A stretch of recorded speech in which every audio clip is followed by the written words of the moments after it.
వేమిరెడ్డి ప్రభాకర్ రెడ్డి అంటే ఆర్థిక సామర్థ్యం ఉన్న ఒక లీడర్ని వైసీపీ ఎందుకు చేజార్చుకుంది? అది మీ బలహీనత లేదంటే తన పవర్ అని చెప్పొచ్చా? అసలు ఎక్కడ చెడింది? అంటే ఇప్పుడు రాజకీయాల్లో ఆర్థిక బలం అనేది కొంతవరకే పనిచేస్తాయి, కానీ ప్రజాబలం అవసరం. ఆయనకి ప్రజా బలం లేదు చెప్పాలంటే. ఆయన ఎప్పుడు కూడా ప్రత్యక్ష రాజకీయాలు ఇంతవరకు ఉన్నటువంటి వ్యక్తి కాదు. ఆయన కూడా పొలిటికల్ నిబద్ధత లేదు. 2019 ఎలక్షన్ ముందు చంద్రబాబు నాయుడుతో కలిసి తెలుగుదేశంలో పోవాలనుకున్నారు, ప్రయాణించాలని. కానీ అక్కడ రాజ్యసభ సీటు రాకపోయేకే ఇక్కడికి వచ్చి ఆ రోజు రాజ్యసభ సభ్యులే కావడం, మళ్ళీ ఇక్కడ నెల్లూరు పార్లమెంటు పోటీ చేయమన్నప్పుడు ఆయన కండిషన్ పెట్టడం ఏ రాజకీయ నాయకుడు కూడా నచ్చదు. ఎందుకంటే వాళ్ళ అక్కడ గ్రౌండ్ రియాలిటీస్ని బట్టి అభ్యర్థుల్ని ఖరారు చేస్తారు. అవి ఆ ఎమ్మెల్యే క్యాండిడేట్లు ఎంపీ విజయానికి ఉపయోగపడతాయి. అటువంటిది మరిచి నాకు వాళ్ళు అక్కడ ఉండాలా, వీళ్ళు ఇక్కడ ఉండాలా, వీడు ఉండకూడదు, ముస్లింకి నేను నెల్లూరు టౌన్లో ఎమ్మెల్యేగా ఇస్తే నేను పోటీ చేయను, అదేవిధంగా బీసీ అభ్యర్థి కందుకూరు బీసీ అభ్యర్థికి ఇస్తే గెలవడు, అక్కడ కూడా ఉన్నత వర్గాల వారిని పెడతాను అని అన్నం జగన్మోహన్ రెడ్డి గారు యొక్క సామాజిక న్యాయానికి అది చాలా వ్యతిరేకం. సామాజిక న్యాయంలో భాగంగా నీకెందుకు మంచి అభ్యర్థిని నేను చేస్తానో కూడా అది ఆయన దాన్ని పట్టించుకోకుండా దురదృష్టవశాత్తు ఆయన తెలుగుదేశం పార్టీలో పోవడం, జనాలు కూడా వైఎస్ఆర్సీపీ పార్టీ వాళ్ళే కాదు, తటస్థంగా ఉండేటువంటి వాళ్ళందరూ కూడా చాలా ఆయన్ని ఈ విషయంలో వ్యతిరేకించడం స్టార్ట్ చేశారు. విజయసాయిరెడ్డి గారు అభ్యర్థి ఖరారైన తర్వాత ఆయనకు ఉండేటువంటి క్రెడిబిలిటీ కానీ, వైఎస్ఆర్ కుటుంబంతో అనుబంధం కానీ, నెల్లూరు వాసిగా ఉన్నటువంటిది, అందులో పార్టీలో 2వ స్థానంలో ఉన్నటువంటి వాస్తవం అందరికీ కూడా తెలుసు. రాష్ట్ర వ్యాప్తంగా పార్లమెంట్లో కూడా మా 31 మంది ఎంపీలకి ఆయన పార్లమెంట్ నాయకుడిగా ఉండడం వైఎస్ఆర్సీపీ పార్టీ తరఫున మీరు కూడా చూసుంటారు. ఇటీవల ఆయన సంసద్ రత్న అనేది కూడా పార్లమెంటులో ఆయన చేసినటువంటి సేవలకి అరుదైనటువంటి పురస్కారం కూడా గౌరవ ప్రధానమంత్రి గారు కూడా ప్రదానం చేయడం జరిగింది. అంటే ఇటువంటి ఒక ఉన్నత విలువలు కలిగినటువంటి వ్యక్తిని నెల్లూరు పార్లమెంటుకు పెట్టడం అందరూ కూడా బాగా హర్షిస్తూ ఉన్నారు. ఆయన విజయావకాశాలు బ్రహ్మాండం మెరుగవడం కాకుండా వేమిరెడ్డి ప్రభాకర్ రెడ్డి గారు చేసినటువంటి ఈ రాజకీయంగా పొరపాటు ఆయన్ని ఖచ్చితంగా ప్రజలు హర్షించకుండా ఓడించేటువంటి పరిస్థితి ఈరోజు 7 నియోజకవర్గం నేను చెప్తున్నాను ఈరోజు. బట్ గతంలో పరిస్థితులు ఇప్పుడు ఉన్నాయంట. 2019లో జగన్మోహన్ రెడ్డి గారి వేవు, జగన్మోహన్ రెడ్డి గారి ఒక్క అవకాశం అనే నినాదం బలంగా ప్రజల్లోకి వెళ్ళింది. నెల్లూరు జిల్లా ఆల్మోస్ట్ క్లీన్ స్విప్గా అక్కడ మీకు ల్యాండ్ స్లైడ్ మెజారిటీ వచ్చింది. ఇప్పుడు 2024లో మాట్లాడుతున్నాం. ప్రభుత్వం పైన వ్యతిరేకత ఉంటుంది, సంక్షేమ పథకాలు అందని ప్రజలు ఎంతోమంది ఉంటారు. ఖచ్చితంగా వైసీపీ అంటే ఎంతో కొంత కొన్ని లోటుపాట్లు జరిగాయనే ఒక వర్గం ఉంటుంది. దట్టు ఇక్కడ అరాచకాలు పెరిగిపోయాయి, జిల్లాలో నాయకుల అనుచరుల ఆగడాలు పెరిగిపోయాయి అనే విమర్శలు లేకపోలేదు. ఇలాంటి సిచ్యువేషన్లో ఒక్క వైసీపీ ఎమ్మెల్యేని ఎంపీతో సహా గెలవనీయకుండా అడ్డుకుంటాము అని చెప్పి టీడీపీ చేస్తూ ఉన్న కమెంట్, వేమిరెడ్డి ఇస్తూ ఉన్న ఓపెన్ స్టేట్మెంట్, దాన్ని ఎలా చూడాలి?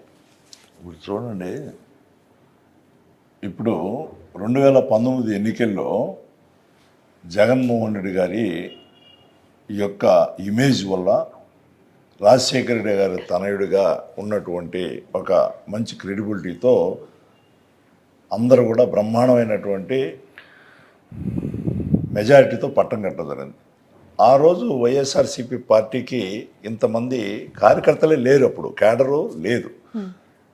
క్యాడర్ లేకుండా ఉండడమే కాకుండా ఆ రోజు లేనటువంటి ఆయన సేవలు అంటే ప్రభుత్వంలో లేడు కాబట్టి అయినా కూడా అంత మెజారిటీతో గెలవడం. కానీ ఈరోజు చూస్తే మొత్తం మీద ఈ సంక్షేమ కార్యక్రమాలు కానీ, సామాజిక న్యాయం కానీ చేసినటువంటి ఈ పరిస్థితుల్లో మినిమం 45% ఈరోజు జగన్మోహన్ రెడ్డి గారు సైనికుల మాదిరిగా ఉన్నారు.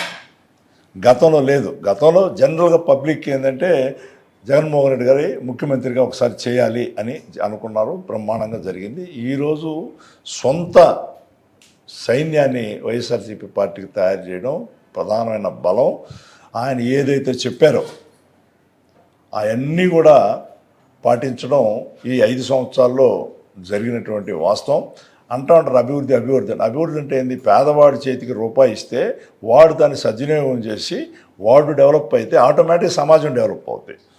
కాబట్టి ఈరోజు విద్యాపరంగా కానీ అన్ని రకాల కూడా బ్రహ్మాండంగానటువంటి సమాజంలో ఈరోజు జగన్మోహన్ రెడ్డి గారి యొక్క సంక్షేమ కార్యక్రమాలు అయితేమి, విద్యా వైద్యం ద్వారా అయితేనే మంచి అభిప్రాయాన్ని మీద ఏర్పడి జగన్మోహన్ రెడ్డి అయితేనే ఈ సమాజానికిలో సామాజిక న్యాయం కానీ అన్ని విషయంలో బ్యాలెన్స్ చేసుకొని ముందుకు తీసుకుపోతారని మళ్ళీ పట్టం కట్టడానికి సిద్ధమయ్యారు. గతంలో లేని దానికంటే ఈ 5 సంవత్సరాలు జరిగినటువంటి కార్యక్రమాలన్నిటి వల్ల, సంక్షేమ కార్యక్రమాలు కానీ ఏ అభివృద్ధి కార్యక్రమాల వల్ల ఆయనకి ఎక్కువ ఇమేజ్ పెరిగింది. కానీ ఇటువంటి పరిస్థితి బట్ మస్తాన్ గారి పైన కూడా ఆరోపణలు వచ్చాయి. వేమిరెడ్డితో పాటు మీరు కూడా అదే లైన్లో వెళ్ళబోతూ ఉన్నారు, పార్టీ మారబోతున్నారు, అనేక ప్రచారాలు జరిగాయి.